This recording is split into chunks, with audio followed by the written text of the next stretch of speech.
I am a 25-year-old male and the youngest of 4 kids in my family.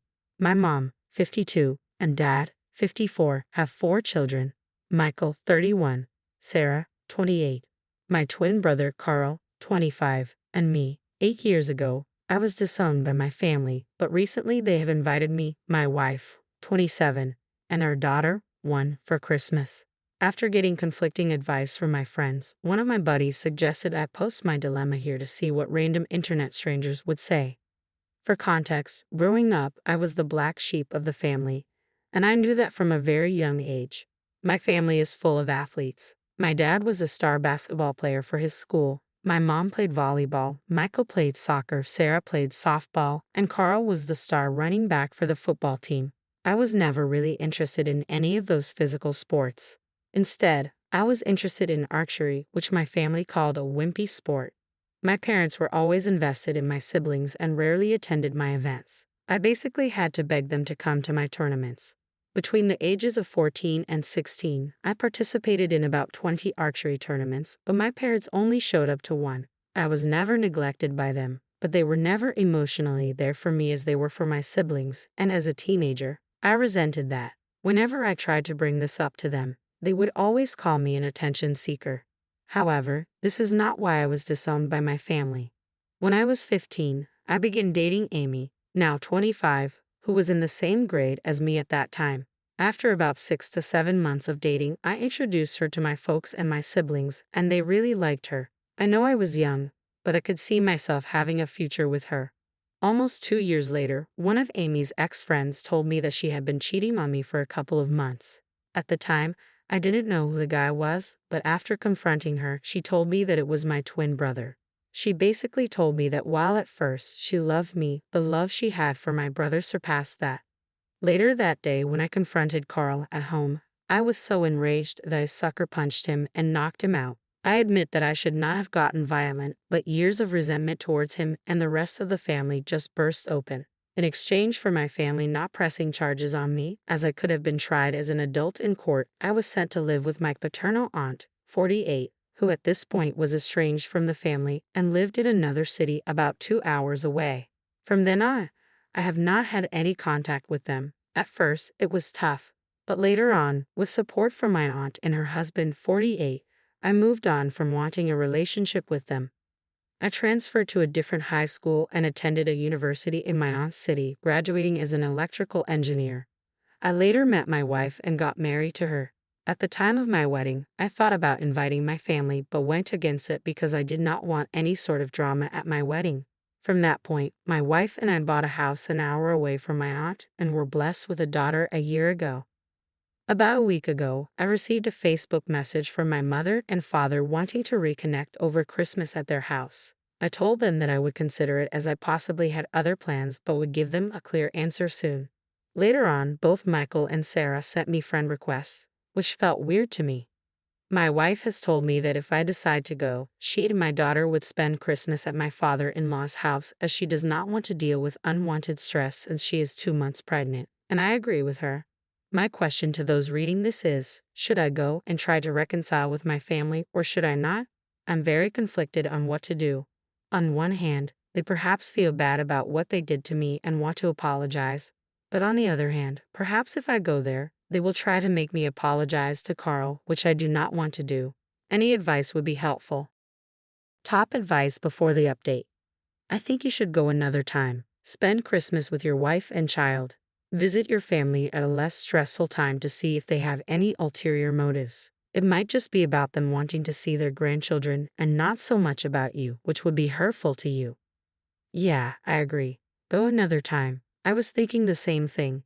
It could be something related to the grandkids. Spend Christmas with your wife and child. Christmas is too big of an event to meet them. Also, update us. I can't get this post out of my head. I can't imagine a parent kicking out their child who was betrayed by their other child. They might want to reconnect due to money, the grandchild, I don't know. But it's weird that even his siblings texted OP. I hope it's for good reasons though. I honestly wouldn't spend Christmas away from my pregnant wife for them. Maybe I'm missing something, but why Christmas? They could have reached out at any time and given you a chance to pick a convenient time, as they are the ones trying to amend things. I don't know, it seems weird to me. I personally wouldn't go unless you desperately want them back in your life. Optics. They found out OP has a kid, is successful, and now they're trying to heal the family so they don't look like trash for abandoning their son years ago. It's a trap. Notice they didn't open with any remorse or any sign of an apology. They want something: money, free work, an organ, access to your babies, or just to look good to their friends. I'm not saying don't go, but keep your expectations low. Be ready for the "we need you to do X for us in order to properly reconcile" speech and have a quick exit prepared. I don't know. As a parent, I cannot fathom going no contact with one of my children for 8 years after my other child did something so cruel to him. So he hit him? That is just inconceivable to me. I would totally understand if my son hit his brother if he ever did something like that. Maybe I'm wrong, and I know I'm not supposed to say that, but we're all still human. Whether you can move past the fact they abandoned you to your aunts and turned their backs for 8 years is your choice, but personally, I don't know if I could. If you can't and don't want to see them again, I doubt anyone would blame you. If they do, they don't know the full story. If they do know the full story, then they're not worth your time either. And now for the update. I wanted to post earlier, but some things got in the way. 2 days after Christmas, my wife began to experience unbearable pain in her abdomen area, and she could hardly stand on her 2 feet. My sister-in-law, 30, and I rushed her to the hospital where we found out that my wife had suffered a miscarriage and that the fetus had to be removed right away. Honestly, the worst part was explaining to my wife what had happened. Due to complications surrounding the operation, my wife was forced to stay for 2 more days. Honestly, I have been trying to stay strong for my wife and my daughter, but I'm struggling right now. On to the update of the original post. Most of you that commented on the same day told me not to spend Christmas with them because of the significance of that holiday. I agreed and decided I would spend the rest of the holidays with my wife. They never made time for me, so why should I make time for them? When I texted them this, I assumed they would try to argue with me, but rather they said they respected my opinion and could not wait to see me after the holidays. I began to do some digging into my family to try to figure out why they reached out. Michael is a corporate lawyer who works for a major company in my hometown. By looking through his Facebook page, he has 2 daughters and was married to his wife in 2016.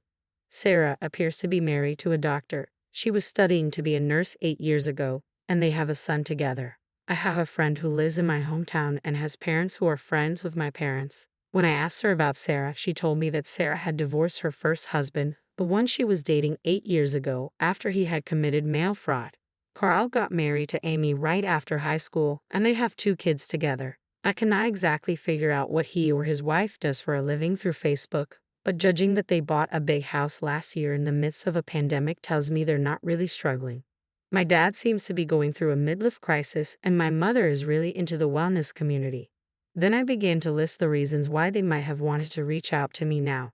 Money. 8 years ago, my parents' combined salary was higher than my wife's and my salary. Given that my siblings are not struggling financially, money might not be the reason. Organ donation. This could be the case, but it seems unlikely. A commenter suggested that Carl, given he is my twin, would be my most likely match, but this seems unlikely because he was tagged in a Facebook post. My paternal grandpa, 79 male, and grandma, 76 female, had 4 children. My dad was the second oldest, and my aunt was the third. After college, my aunt came out to her parents as bisexual and began dating her girlfriend. My grandparents immediately disowned her and refused to have any contact with her. However, about 4 years ago, my grandpa began to reach out. About a month ago, my grandpa had been asking about me, what I was doing in life, and whether I was married or had kids. My aunt responded by calling my grandpa out for wanting to know about me after he supported Carl for what he did. That is when the whole situation changed. My grandpa told my aunt that it was because I had cheated on Amy with one of her close friends, so I deserved to be estranged. My grandpa is a religious nut, so he looks down on cheating. He had been told by my family that after the friend who I allegedly cheated with confessed to Amy, she went to Carl and Sarah for support and comfort. When I found out about this, I confronted and brutally attacked Carl and Sarah. While Sarah was the one who tried to break me and Carl apart, I did not lay a finger on her, and I did not do that to Carl. When my aunt was telling me this, my jaw dropped. I could not believe that they hated me so much that they were willing to make up a terrible lie about me and spread it around. My aunt later told Grandpa the full truth about what truly happened, But my aunt told me he was shocked because he always thought Carl was a good kid. My grandpa then asked my aunt for my number, which she declined to give. I figured out why my parents and siblings wanted to get in touch with me. It turns out my grandpa had told my parents and siblings that if they did not apologize for what they did to me and have me over for the family Christmas dinner, they would be cut off from his will. For context, he is a multimillionaire. So that is why they reached out to me, not to apologize for how they all wronged me in the past, but rather because if they did not, they would not get anything from Grandpa. What a bunch of greedy people. After hearing about this from my aunt, I decided to block all of them. Why should I respond to them at this point? All of them are dead to me. I have a wife to support after what she went through and a family that respects me, including my in-laws. However, this does not end here.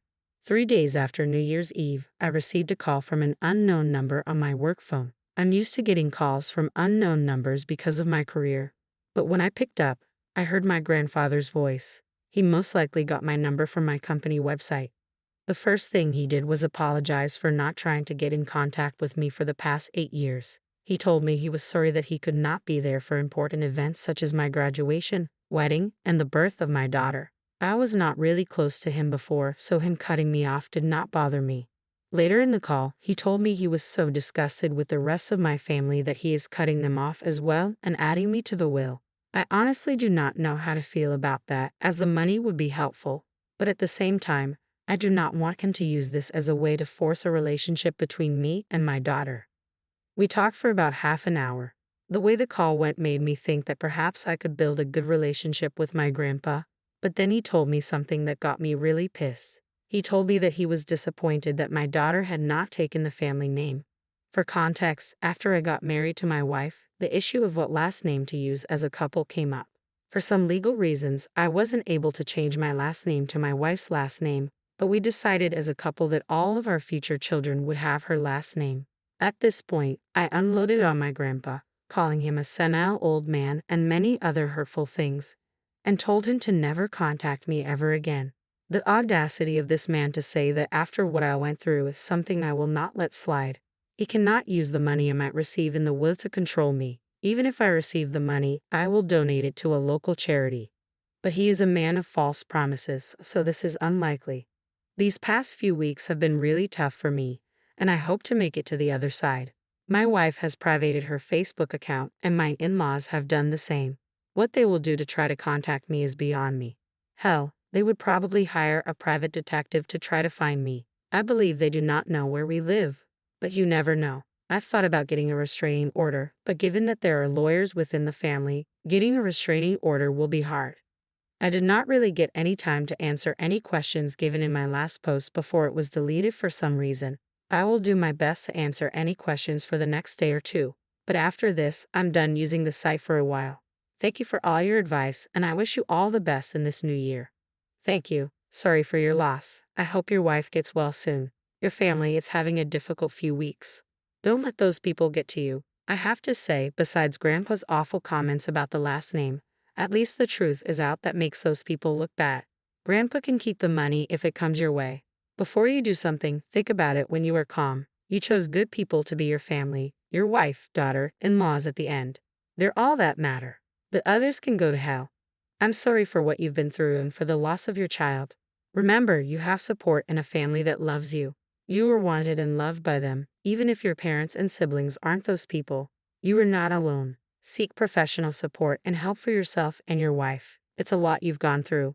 Unfortunately, due to the new variant, it has been delayed.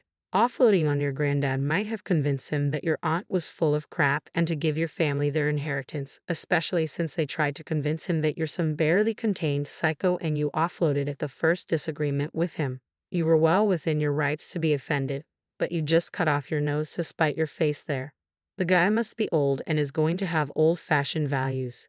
Did you try explaining that it's something that's done in society nowadays, or did you see red immediately? To be honest, you've had a really rough time of things, and I imagine that must have been the straw that broke the camel's back, right?